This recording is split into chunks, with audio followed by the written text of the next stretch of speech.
নমস্কাৰ, মই ভাগ্যলক্ষীয়ে পুনৰবাৰ মোৰ চেনেললৈ সকলোকে স্বাগতম জনাইছোঁ। আজি ভিডিঅ'টো অকণমান বেলেগ, যিহেতু বিয়া ঘৰৰ দেখিছে বিয়া ঘৰৰ ভিডিঅ' হয় আৰু তুলনি বিয়া যিখন আমি কওঁ কন্যাকালৰ বিবাহ আৰু সেইখনত মোৰ ওচৰৰে ভণ্টি এজনীৰ বিয়া হয়। কাইলৈ ৰিচিপশ্যন মানে পিছৰ দিনা ৰিচিপশ্যন আছিলে, আগৰ দিনা এয়া বিয়া আৰু এই বিয়াত যিখিনিনো কিখিনি নিয়ম নীতিৰে ছোৱালী এজনীক গা ধুওৱা হয়, তুলনি হ'লে কেনেদৰে বিয়াখন তোলা হয়, সেই সকলোখিনি মই যিমান পাৰোঁ ধৰি ৰাখিবলৈ চেষ্টা কৰিছোঁ। ভিডিঅ'টো চাই আপোনালোকে নিশ্চয় ভাল পাব। এয়া হৈছে কইনাৰ মাক, এয়া পানী তোলাৰ দৃশ্য। পানী তুলিবলৈ যাবলৈও সকলোখিনি ওলাইছে আৰু এফালৰ পৰা সকলোবোৰ যিহেতু মই আছিলোঁৱেই সেইকাৰণে দেখাই যাবলৈ চেষ্টা কৰিছোঁ। এয়া আশীৰ্বাদ লৈছে পানী তুলিবলৈ যোৱাৰ আগত সকলোৱে। আৰু কাৰ কাৰ বিয়াত এনেদৰে কৰিছিলে সকলোৰে নিশ্চয় মনত আছে। আমাৰ অসমীয়া সমাজত এই কন্যাকালৰ বিবাহখন এখন গুৰুত্বপূৰ্ণ বিয়া হয়, যিখন সকলো শুদ্ধভাৱে নিয়ম নীতিৰে বিয়াখন কৰিবলৈ চেষ্টা কৰে আৰু সকলোৰে হয়তো ঠাইভেদে নিয়মখিনি বহুত বেলেগ বেলেগ হ'ব পাৰে বা নিজৰ কাষ্ট অনুযায়ীও নিয়মবোৰ বেলেগ বেলেগ হয় এই বিয়াখনৰ। যিহেতু মই দেখিছোঁ বেলেগ বেলেগ কাষ্টৰ লোকৰ অকণমান বেলেগ বেলেগ হয় আৰু আমাৰো অকণমান বেলেগ হয়। গতিকে ভিডিঅ'টো চাই যাওক, কেনেকুৱা লাগিছে জনাব। আৰু আমাৰ আয়তীসকলে এয়া নাম গাই গৈছে, যিহেতু পানী তোলা অকণমান দূৰত আছে পানী তুলিবলৈ যলৈ যাব আৰু সেইটো কাৰণে বাটটো দীঘলীয়া, মানুহো আমি বহুত কেইগৰাকী আহিছে ইয়াতে মানুহ। মই ভাবিলোঁ ভিডিঅ'টো কৰি থওঁ যাতে পিছত সকলোৱে চাব পাৰিব আৰু এনেদৰে হাঁহি ফূৰ্তিৰে যোৱা হয় পানী তুলিবৰ কাৰণে। আৰু এইবোৰ একোটা আচলতে ভাল লগা মুহূৰ্ত আৰু এই মুহূৰ্তবোৰ ধৰি ৰাখিলে পিছত চাবও পাৰিব, ভালো লাগিব। আৰু এই আইতাগৰাকী খোজকাঢ়ি যাব নোৱাৰে দূৰ কাৰণে, সেইকাৰণে তেখেত বাইকত গৈছে আৰু আমি বাকী গোটেইবোৰ আমি এনেদৰে খোজকাঢ়ি গৈ আছোঁ। এয়া হ'ল মন্দিৰ, এয়া মন্দিৰৰ যি পুখুৰী আছে সেই পুখুৰীৰ পৰাই পানী তুলিম। আৰু যিহেতু মন্দিৰত সোমোৱাৰ আগত আমি সেৱা জনাই ল'লোঁ মন্দিৰৰ সন্মুখতে সকলোৱে। তাৰপাছত ইয়াতে নিয়ম নীতিৰে যেনেদৰে পানী তুলিব লাগে তেনেকৈয়ে পানী তুলিছে। চাই যাওক তেতিয়াহ'লে ভিডিঅ'টো পাছলৈ। আৰু মই বেছি কথা কৈ ইয়াত নাযাওঁ, যিহেতু আয়তীসকলে নাম গাই গৈছে। বিয়া নামো শুনক আপোনালোকে, ভিডিঅ'টো চাই যাওক। আৰু কাৰ কাৰ আপোনালোকৰ নিজৰ বিয়াৰ দিনবোৰলৈ মনত পৰি গ'ল জনাব দেই সকলোৱে। লগতে যদি ভাল পাইছে ভিডিঅ'টো তেনেহ'লে প্লিজ শ্বেয়াৰ কৰি দিব আৰু কমেণ্ট কৰিবলৈ নাপাহৰিব। শেষলৈকে ভিডিঅ'টো চাব বুলি আশা ৰাখিলোঁ। ধন্যবাদ।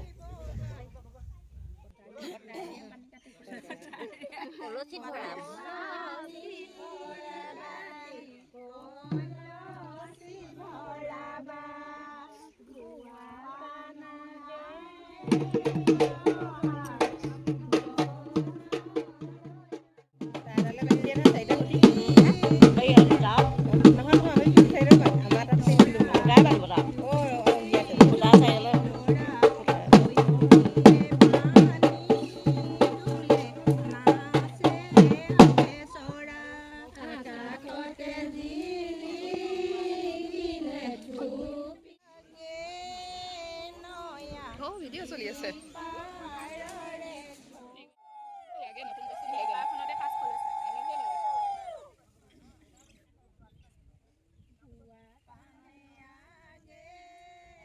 ডিসপ্লেটোৱে উৰে। এওঁলোকৰ ফোনটো ইমান ধুনীয়াকৈ ৰাখে, আমাৰ থাকিলে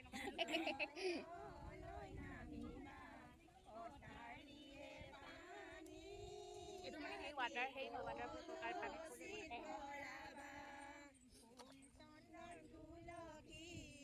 চব উপাই দিব লাগিব নে? যেইবিলাক যাৰ যাৰ ডাঙৰ ডাঙৰ হৈ আছে এইবিলাক চাই ল'ব লাগে, লাগিবই নহয় এতিয়াতো।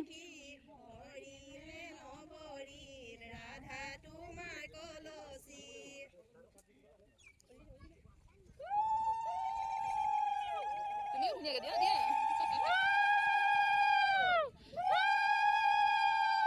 জলত গংগাই নাচিছে, জলত গংগাই নাচিছে।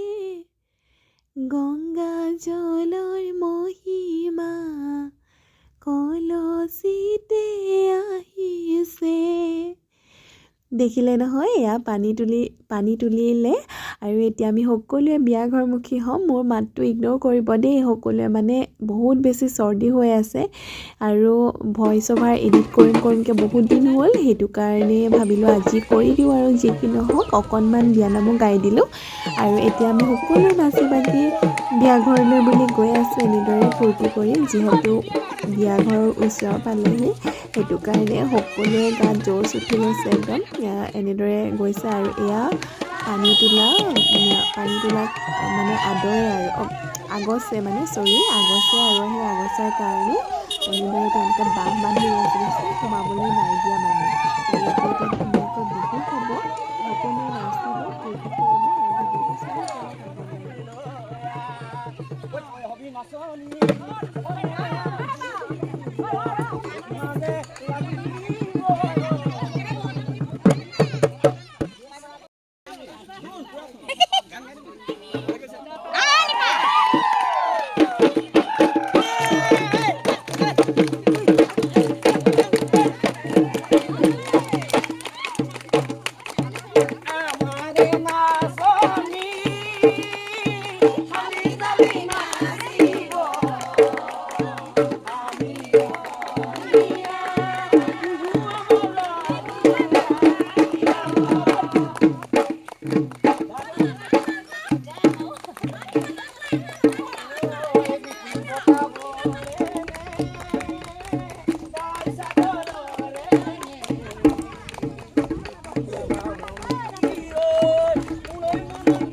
ভিডিঅ'টো চাই পেলাই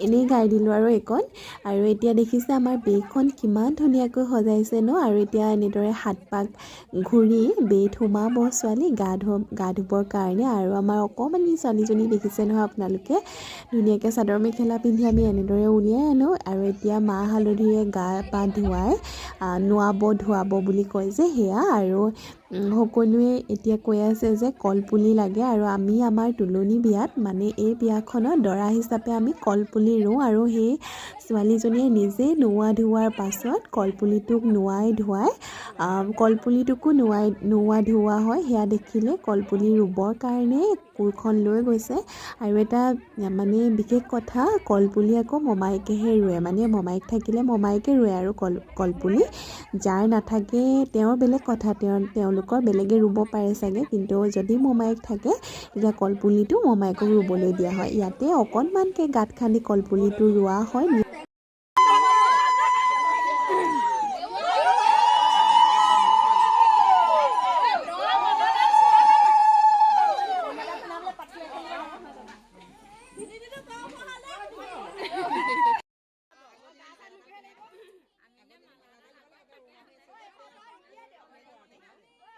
বহুত বেছি হুলস্থুল হৈ আছে, সেইটো কাৰণে মই অকণমান ভইচটো নাইকিয়া কৰি দিছোঁ। আৰু দেখিছে এয়া ছোৱালীক গা ধুৱাব মাকে এতিয়া, আৰু গা ধুৱাবৰ কাৰণে মাহ হালধিত তেল দি লৈছে। প্ৰথমতে মাহ হালধিত তেল দিয়াৰ পাছত মূৰত তেল দিব। আৰু মানে এই সময়খিনি আচলতে ছোৱালীজনী যেতিয়া তুলনি হয় তাৰপাছত তাই গাভৰু হয়, গতিকে গাভৰু হোৱাৰ আগত এই নিয়ম নীতিৰে তাইক ধুনীয়াকৈ গা পা ধুৱাই এই বিয়াখন তোলা হয়। আৰু গা ধুওৱাৰ প্ৰথমতে তেল দিয়ে, গা ধুওৱাৰ আগতে মূৰত মাকে তেল দিয়ে, পিন্ধি থকা আঙঠিটো আৰু লৈ থকা যিটো গোটা তামোল, সেই তামোলটোৰেদি মূৰত তেল দিয়া হয় আৰু তেল দিয়াৰ লগালগ উৰুলি দিয়া হয়।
এয়া হ'ল মৰ্টন দিয়া পৰ্ব মানে কইনাৰ সকলো আৰু ককায়েক মমায়েক মামীয়েক খুৰা খুৰীয়েক যিমানবোৰ সম্বন্ধীয় থাকে সকলোকে এনেদৰে নাম গাই জোতা হয় আৰু এনেদৰে মৰ্টন দিবলৈ মানে অনুৰোধ কৰে আৰু নাম গাই সকলোৱে এনেদৰে মৰ্টন দিয়ে।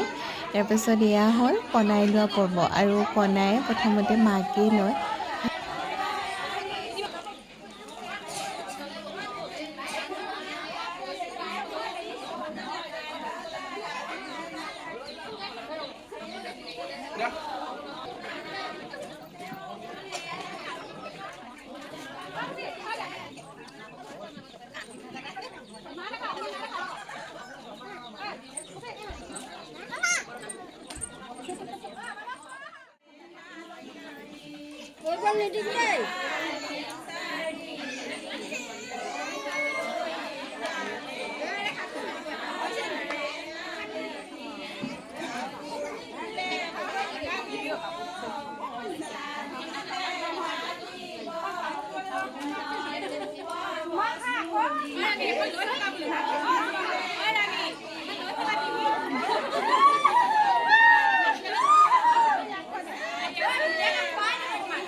ইমান কম দিছো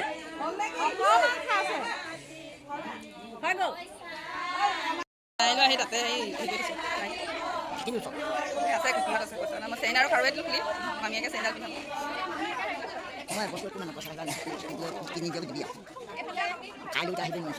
কেলে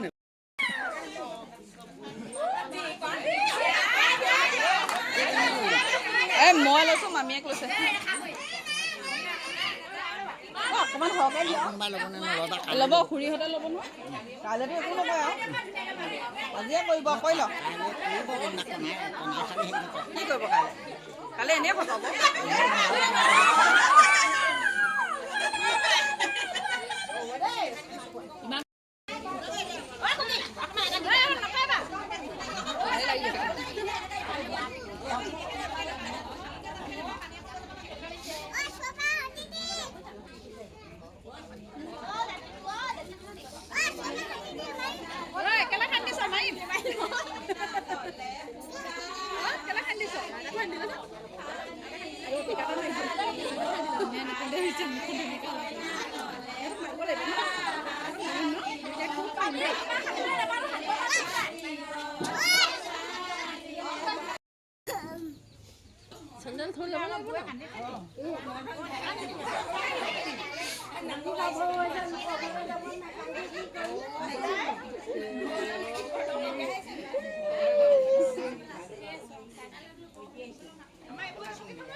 ভিডিঅ'টো কেনেকুৱা পালে জনাব আৰু এইটো পিছৰ দিনা ৰিচিপশ্যনৰ লুক।